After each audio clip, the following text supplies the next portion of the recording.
Hi, this is Jack Daulton again. I'm still in Indonesia on the island of Java, in the central part of the island, not far from the city of Yogyakarta. I'm standing here with my friend, my good and dear friend Roz Ho, and we've spent the morning exploring some of the monuments in this very interesting part of the island of Java, the Kedu Valley, which between the 8th and the 10th centuries was the center of a succession of Hindu-Buddhist states. Roz, we began this morning quite early, didn't we? Yes, we did. We got up at 4 in the morning to go see the sunrise over Borobudur. And Borobudur is the most important Buddhist monument in Indonesia. It's a gigantic stupa. We explored it thoroughly yesterday in the morning. It's the largest Buddhist monument in the world. But we got up very early this morning, as Roz said, at 4 a.m. to see sunrise over Borobudur, and it was quite spectacular, wasn't it? Yes, it was. Especially seeing Merapi, which is an active volcano, spewing smoke. Yeah, we didn't expect this or anticipate this, but it was one of the serendipitous things of a trip like this. This morning we went to see sunrise over the Buddhist monument Borobudur to get some really interesting photographs. The clouds parted, and in the distance, not too far in the distance, we could see an enormous volcano, Mount Merapi, and it was active. It was spewing smoke from its summit. So it was just a spectacular view, which we didn't anticipate at all. The views, though, of Borobudur, as the sun began to rise, were really quite special. I think it was a rather mystical atmosphere, don't you agree? Yes, yes. In fact, it was much better than the visit yesterday, where there were a lot of people at the monument. Yesterday we visited Borobudur, which is probably one of the greatest attractions in Indonesia.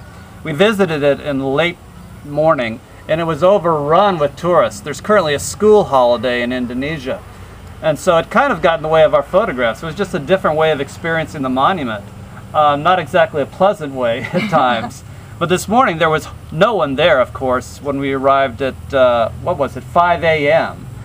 Just a handful of people who had gotten up and had obtained special permission to view the monument at sunrise. So it was really a nice, peaceful way to experience this great, world-famous Buddhist monument dating from about the 8th century. After we visited or experienced sunrise at Borobudur, we continued on to visit 3 other monuments in the Kedu Valley, 3 other Buddhist monuments. Probably the most significant one we visited was Candi Mendut Temple, which contains the most significant Buddha image, the most important Buddha image in Indonesia. And that was quite special, wasn't it? Yes, it was.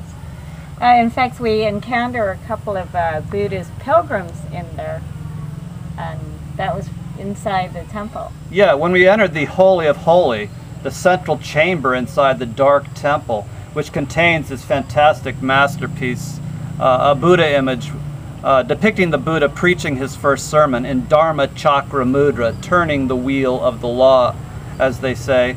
Anyway, when we encountered this beautiful Buddha image in the central shrine of this temple, there were 2 pilgrims there, as you said, Roz, and I think they were from Japan, and they were doing their puja, or reverential rituals, in front of this Buddha image that was flanked by 2 Buddhist saints, or bodhisattvas as they're called. It was quite a special moment, quite different than the chaos we experienced yesterday when Borobudur was overrun by Indonesian tourists, mainly Muslims, I would add.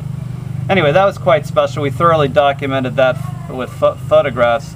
Visited another smaller Buddhist temple from the same period, roughly the 8th century, and now we're here at the 4th temple we visited this morning, the last one. This is the Ngawen Temple, Candi Ngawen. It's largely in ruins compared to the other temples we visited, but it has some interesting features. You know, when you explore Buddhist temples, it's really all in the details.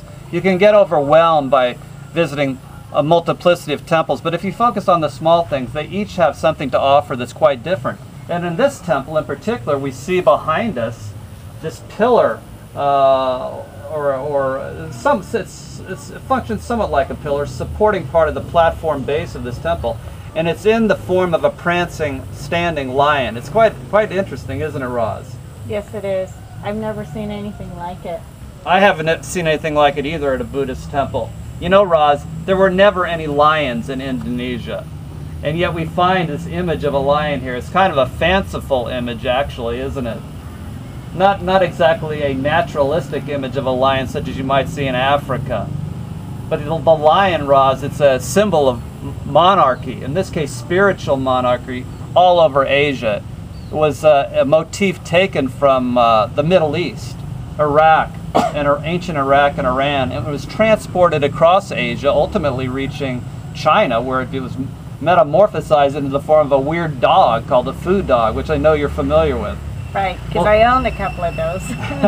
Well, here in Indonesia, the lion motif also made its way. Never did lions exist as we know in historic times in Indonesia, and it's a slightly different form than we encounter in the animal world today. But it's quite spectacular. It seems to emphasize the virility, doesn't it?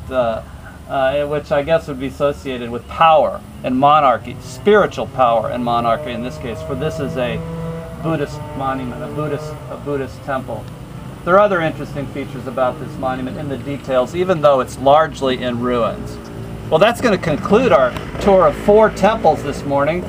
We began at 4 a.m. It's not even 9 a.m. yet. We've had a very busy morning, and Indonesia, the island of Java, really hasn't disappointed us, has it? No, it hasn't, and I'm really looking forward to breakfast back at the Jiwa. Yeah, the Jiwa Hotel where we're staying, a luxurious hotel which has a great restaurant. Yeah, and maybe some swimming in our private pool. Yeah, our villa has its own pool, which is quite a neat feature too, which we're going to enjoy this afternoon. We should make a video about that. Yeah, we should do a video, not only about the spiritual, but also about the, what would you call that? The indulgent, the worldly. Anyway, this is Jack Daulton and Roz Ho signing off. Thank you very much. Thank you.